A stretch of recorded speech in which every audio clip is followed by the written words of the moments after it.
Welcome to the Women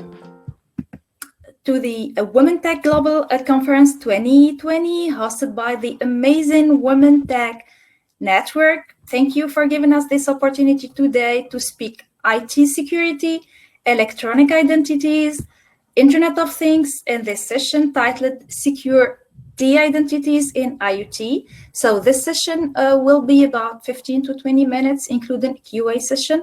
So please feel free to type your question on the chat box. I will try to answer them in this session or on LinkedIn. So my name is Ameni Channoufi from Thales. Quick key points in introduction to introduce myself. I want to say that I'm a woman in tech field, so I'm home today in this conference, and also I'm an activist in different causes that empower women and girls in technology. So I'm a founder of WorldTech and the first president of WorldTech. WorldTech is Women Leaders in Technology. It's a Tunisian association that aims to empower Tunisian women in technology. Also, I'm an alumna of Tech Women program. I'm an ambassador of Tech Girls program, and I'm a mentor in Technovation program. So all of these three programs are American programs that globally empower and support women in STEM fields. So it's always good to introduce my social activities, but today I will speak technically about my professional expertise as a PKI and IT security consultant working in Thales. It's a French company. Gemalto is the leader in digital security. So IT security, I think you can know about. It's not strange to know about. But today I will introduce PKI. So I'm not surprised if you don't know what PKI is about. I'm not surprised if you don't know what PKI is about. So what I will introduce in this session, and I will introduce PKI and how it's used to secure regular identities and IoT identities. So PKI stands for Public Key Infrastructure. So as defined in standards, it's the set of hardware, software, and people infrastructure needed to create electronic certificates. So here, I think it's another new word, electronic certificates. What is electronic certificates? So it's a document that represents a piece of identity on internet and on online networks to identify the holder of this certificate. So as its name indicates, it's a certificate, and it's given by a third party, a trusted authority that verifies the physical identity when request this certificate. So this third party enables the verification of the integrity and origin of this certificate. Here, third party can be the government, for example. So in this way, the electronic certificate is used to identify a server. If you know the HTTPS server, it means that this server is authenticated and it has a certificate and it's certified, so you can trust it. The certificate can also identify a person, like a citizen, like us. It's also used for digital signature, to sign a document, to sign a contract, to sign a form. Also use it to cipher or to encrypt a message. The certificate is used for. And it's used to authenticate identities in IoT and Internet of Things, to identify things. That's what we will see in this session. So here it's a Windows display of a certificate. So it's about a personal certificate. As you can see, it identifies me. I'm the certificate holder, Ameni Channoufi. It's given by a third party, trusted third party, which is my company. So I'm using the certificate at work. This certificate has a validity. Here it's valid for 3 years. And as you see, I can use it to on remote computer connections. It means on online internet, and I can use it to sign documents, sign emails on internet. So that's what this certificate is about to use. So to summarize, PKI is the technology behind securing identities of persons, servers, devices, and things, or T's, what I called here T. I will now share some PKI applications that I'm working on in Thales company as a PKI consultant in a government business line. So I'm providing consultancy to governments around the world and their regular PKI projects to secure the identities of their citizens, and EID projects. So a lot of governments around the world has the EID, and a lot of citizens has an electronic identity, the EID card. It's also used to secure e-passports, e-driver licenses. So these first three that we call regular PKI projects or regular identities. And also it can be used in IOT projects like smart tachograph, the smart grid, and connected vehicles. All these three PKI projects for IoT are about vehicle. So the thing here is vehicle, which is the most T. IoT projects is developing technologies for. So I will start by introducing what EID project is. So a lot of governments around the world have implemented EID for their citizens. So it's about a plastic card like everyone have, if it's electronic or not, but the EID has a shape. In this shape, we can find registered one or more electronic certificate like the one I shared with you.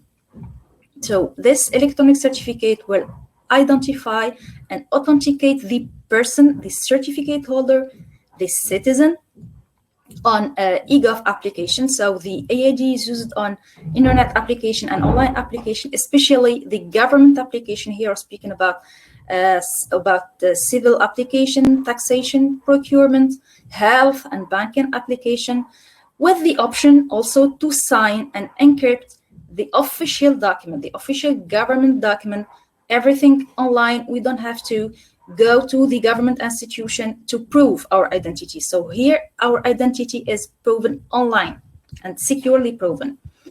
So here, we trust the certificate and we trust this EID and operations made by these certificates because it's issued by the government. Another application of PKI is for e-passport, or what we call travel document. Here, also the EID can be a travel document as well. So here we have two PKIs that the government is implementing to secure the e-passport or the travel document. The first one, we have to secure the government identity. So here, the government has an identity and a certificate to authenticate the governments. So here, the government will use a certificate on its name to sign the passport, the document itself, to guarantee that the document is authentic and not falsified. So it's not possible to falsify a document that uses PKI. So the first PKI that secures, that certifies the government will ensure that the passport is authenticated and not falsified. At borders, the inspection system who is verifying your passport will do it easily because the passport authenticity by verifying the government certificate that issued the document by asking ICAO, the International Civil Aviation Organization, where all trusted government certificates are stored there. So that's the way to secure and authenticate the passport, the way that PKI is used. On another side, the passport here contains sensitive information such as our fingerprint. Also, it can register the iris print, the eye print here. dependent on the technology. So it's about sensitive information that we want to secure it the maximum. So here, this information will be checked by the inspection system against the travel fingerprint taken at borders. So it means that this inspection system should be authenticated to access sensitive data stored on cards. So here it's the second type of PKI in this process. So it's to certify the inspection system and to give certificates to this inspection system that give them the right to access to our sensitive information. So don't care about your sensitive information, your fingerprint, your print at airports. Only authorized agents will see it in your e-passport. So it's the same process also for the driver license, the e-driver license, because in some countries, e-driver license is used as an ID or as a travel document. So it's the same process for regular identities. That was for regular identities, and for IOT now, and especially vehicle, that's what we use it to speak about. The T we use it to speak about today as a thing. We can now secure the car as an identity when interacting online with other things or other identities. The first application of a vehicle, connected vehicle, is the V2G or V2 grids. Here we're speaking about smart grid, we're speaking about electric cars. So we have electric cars widely in Europe, in US. So this project that clearinghouse are working on to secure the car itself and the charging point mutual authentication. So here, the car, not the driver, it's the car, has a certificate that authenticates the car itself, and the charging point also has a certificate that allow both entities to be securely communicating and exchanging. So here it's about plug and charge functionality.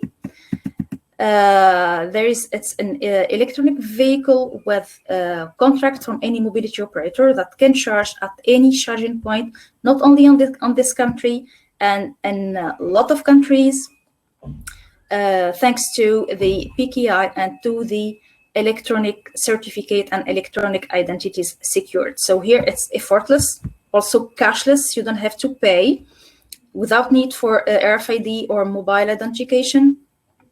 So only plug and charge. How to do it?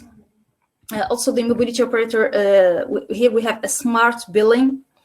The bills will be signed, the car will be securely authenticated to the charging system. How we do this? It starts at the car manufacturer.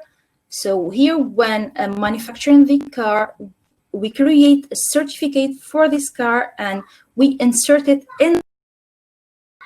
So when buying a car, the car owner will have a contract containing the ID of the certificate. The owner has to go to a clearinghouse and register this ID of certificate.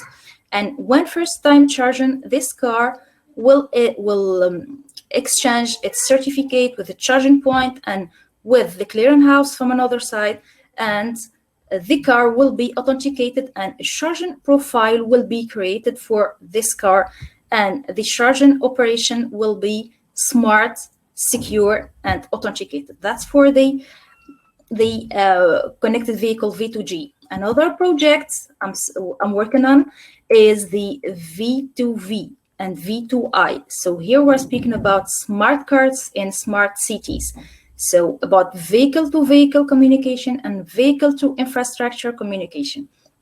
The concept here is to allow road vehicle to communicate with other vehicles, with roadside infrastructure, as well with other road users. So here the goal is to improve road safety by avoiding accidents, reducing their severity at least, and decreasing congestion, optimizing performance and available capacity of existing road transport infrastructure. So here, the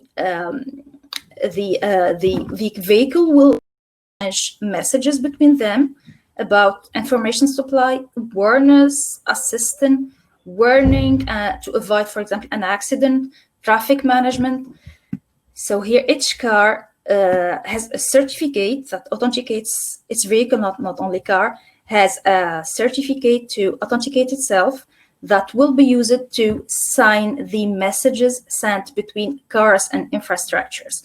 So the messages sent here are secure message, authenticated messages that we trust, and each vehicle trusts the message that it receives. So here, imagine that if these vehicles are not authenticated, there is no PKI behind, and if an hacker interacts and sends fake message, we will have this for sure. So we still have 1 or 2 minutes. I will share the a video about the V2V. It's about the V2V. Just explaining what the V2V project is about.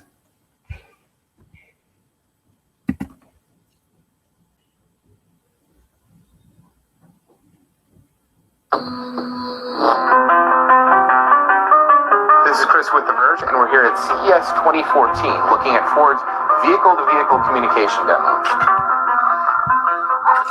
This is all about safety. We're in a little road course that's set up in a parking lot across the street.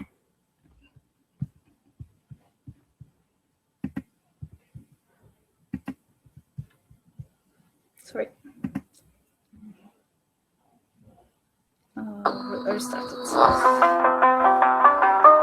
This is Chris with The Verge, and we're here at CES 2014 looking at Ford's vehicle-to-vehicle communication demo. This is all about safety. We're in a little road course that's set up in a parking lot across the street from the convention center here at CES.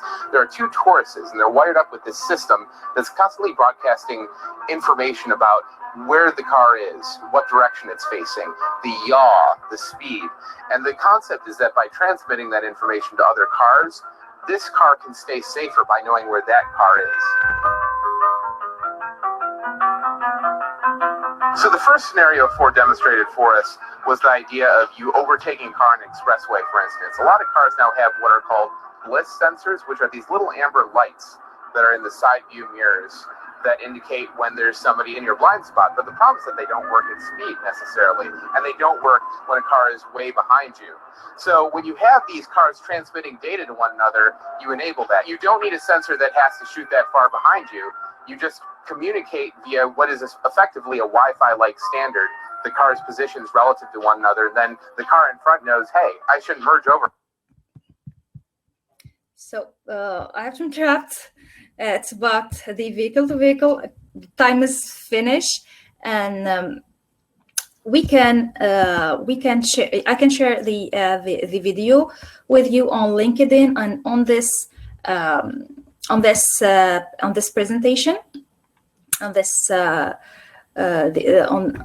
the conference webpage, and on LinkedIn. Just follow me on LinkedIn. It's Ameni Channoufi, as it's written here.